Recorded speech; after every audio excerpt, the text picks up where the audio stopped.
പാലക്കാട് മലമ്പുഴയിലെ ഉദ്യാനം നവീകരണത്തിനായി അടച്ചിട്ടു. ഇതുവരെ തുറന്നു കൊടുക്കാത്തതിൽ ഇടപെട്ട് കേന്ദ്രമന്ത്രി സുരേഷ് ഗോപി. അടുത്ത മാസം 31-നകം പ്രവർത്തനങ്ങൾ പൂർത്തീകരിക്കണമെന്ന് ഉദ്യോഗസ്ഥർക്ക് നിർദ്ദേശം നൽകി. മനസാക്ഷി ഉണ്ടെങ്കിൽ അതിൻ്റെ ഇവിടുത്തെ പ്രധാനപ്പെട്ട ഉദ്യോഗസ്ഥൻ അത് പറയും. 3 പ്രോജക്റ്റുകളാണ് യോഗ്യമല്ലാത്തത് വന്നിടത്ത്.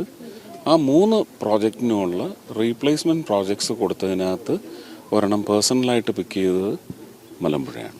ഒന്ന് ആലപ്പുഴ വാട്ടർ വേൾഡ്, കൊല്ലത്ത് ബയോഡൈവേഴ്സിറ്റി. ഇത് 3 എണ്ണം. മലമ്പുഴയെ സംബന്ധിച്ച് ഇവിടുത്തെ ജനങ്ങളും സോഷ്യൽ ആക്ടിവിസ്റ്റും പാർട്ടിക്കാരും ഒക്കെ, വിവിധ പാർട്ടിക്കാരും ഇതിൻ്റെ ഒരു ശോചനീയാവസ്ഥ വിളംബരം ചെയ്തതിൻ്റെ പശ്ചാത്തലത്തിലാണ്. കാരണം ഇതിൻ്റെ ഇപ്പോഴത്തെ കണ്ടീഷൻ എനിക്കറിയില്ലായിരുന്നു.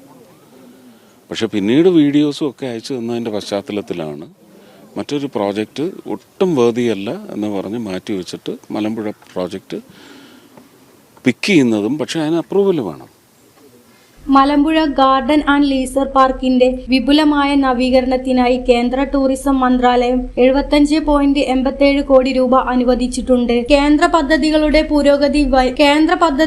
പുരോഗതി വിലയിരുത്തുന്നതിനും ടൂറിസം സാധ്യതകൾ നേരിട്ട് മനസ്സിലാക്കുന്നതിനുമായി അദ്ദേഹം മലമ്പുഴ സന്ദർശിക്കുകയും ആവശ്യമായ നിർദ്ദേശങ്ങൾ നൽകുകയും ചെയ്തിട്ടുണ്ട്.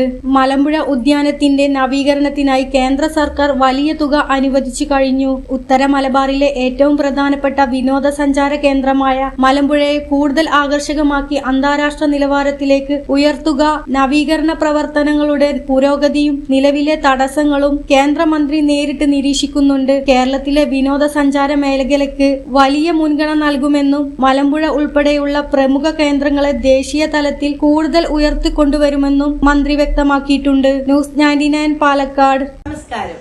2026 പകുതിയിൽ ജെനിസിസ് ഏജ് കെയർ എത്തി നിൽക്കുമ്പോൾ ഇതിന്റെ 1-ാം ഘട്ടം വളരെ സക്സസ്ഫുൾ ആയി കംപ്ലീറ്റ് ചെയ്യുവാൻ സർവശക്തനായ ദൈവം ഞങ്ങളെ സഹായിച്ചു. ചില മാസങ്ങൾ മാത്രമേ ആയിട്ടുള്ളൂ ജെനിസിസ് ഗാർഡന്റെ പ്രവർത്തനങ്ങൾ ആരംഭിച്ചിട്ട്.